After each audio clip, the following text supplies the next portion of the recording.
Hi and welcome, my name is TheNordicDane, and today we're going to talk about Watch Dogs Legion. If you haven't already, please go and see my first video regarding the first impression of this game, as it contains a lot more specific details, and especially if you're thinking about going into it, you won't get any spoilers or anything. While that being said, there will be some spoilers in this one, so now you're aware. As I mentioned in the previous video, I did play the first and the second Watch Dogs. And so going to this third one, I had huge expectations. And honestly, I don't know if they kind of lived up to that. I'm a little bit unsure about this game. The game is developed and produced by Ubisoft and takes place in London sometime in the future. It's an open world game. When I say open world, I really mean open world. And I really mean the fact that they have gotten through so much trouble designing every single NPC you will see in the game. As mentioned in the previous video, DedSec is now being blamed for a series of bombings. You as a new DedSec recruit has to then gather new people to become the new DedSec. And here you can recruit anyone. Anyone from the street. You can see the different things that they have that makes them special. And you can recruit them if you like. That means that you can recruit a bad guy who works for Albion, for example, who's the bad company. Or you can recruit an old lady walking down the street. All you need to do for recruiting them is basically you need to do some sort of mission. Basically, you scratch my back, I scratch your back. One of the things in this game is that you will have several storylines, and so you can choose which one of them you want to pursue. Some of them are better than others, I would have to say, and some of them are not really good, like at all. There's this bad woman in the game where you have to find her and kill her, and I didn't really understand who she really was or what she stood for until that very last mission.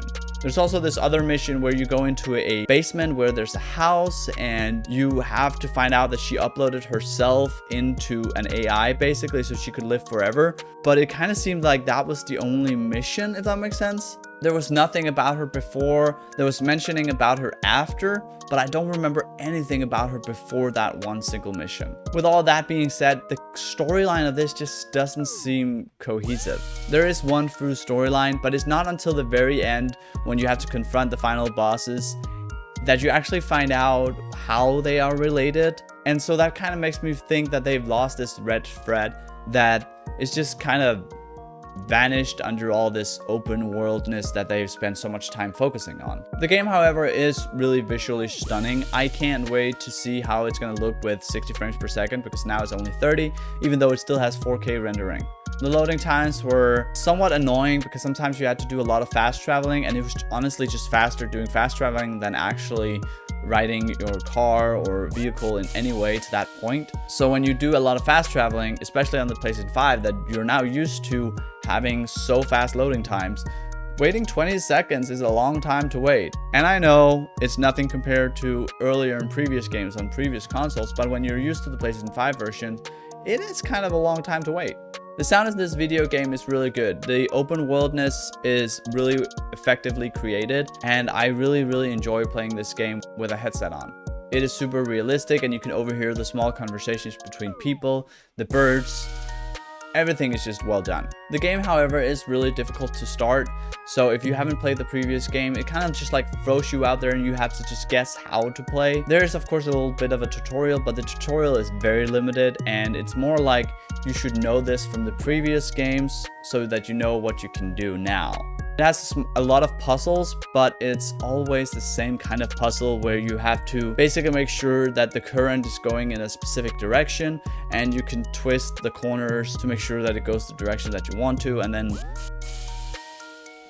it's only that. Like, I wish that this game had, at least now since it's the third game, it had more options and more different puzzles, but it's always the same kind of puzzles, just bigger or smaller or more difficult. Like, it's not challenging in the way that you already know how to do it. It's just exactly how to do it you need to find out. One of the things that I also wish that they worked on, especially on the PlayStation 5, is the mouth movement compared to the voices of the actors. It is not in sync, and it's not really good. It's not bad, but it's not really good, which is something that I'm really sad about, especially compared to the fact that it's now a PlayStation 5 game. This is what I'm talking about.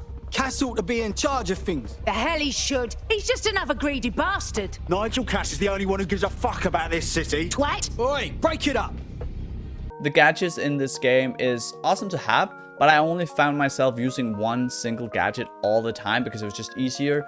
If you use the spider bot, you can basically sneak into any place and you can infiltrate and almost like actually do the levels themselves and the missions themselves just by having your spider bot and never ever having to actually enter and take out all the enemies. You can just have your spider bot do it. So in that way, it just becomes, again, repetitive. It's fun to see if you can actually do it and your spider bot doesn't get killed. But when it does get killed, you need to wait a certain amount of time for it to come back. And so, oh yeah, it's just a lot of waiting and a lot of repetitiveness in this game.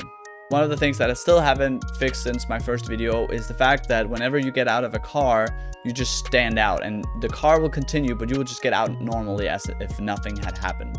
And I hate that. It's such a simple thing to add, that they're rolling out of the car, or the fact that if you jump out of a car or something like that, but no, it's just like get off as if nothing had happened, even though you're going maybe like 60 miles an hour. With all this being said, I gave this 4 helmets in my last video, and I am honestly gonna give it 4. It did not deliver in the way that I had hoped it to deliver, but still it's not a disappointing game. I'm gonna take a break from this game, but I am gonna return to this game at some point, and I will be playing the online version because I really want to see what that is all about. If it's more like the GTA, or if it's more like the Assassin's Creed Unity, where you had other people playing and then you just had to solve a mission together, but otherwise it wasn't really open world. But for now, this is gonna be 4 helmets and 4 helmets only. Thank you so much for watching. If you haven't already, please go and like the subscribe button and hit me a thumbs up. And also go and follow me on Twitch. My handle is TheNordicDane. Here I stream a bunch of games and I hope to see you there. And as always, be safe.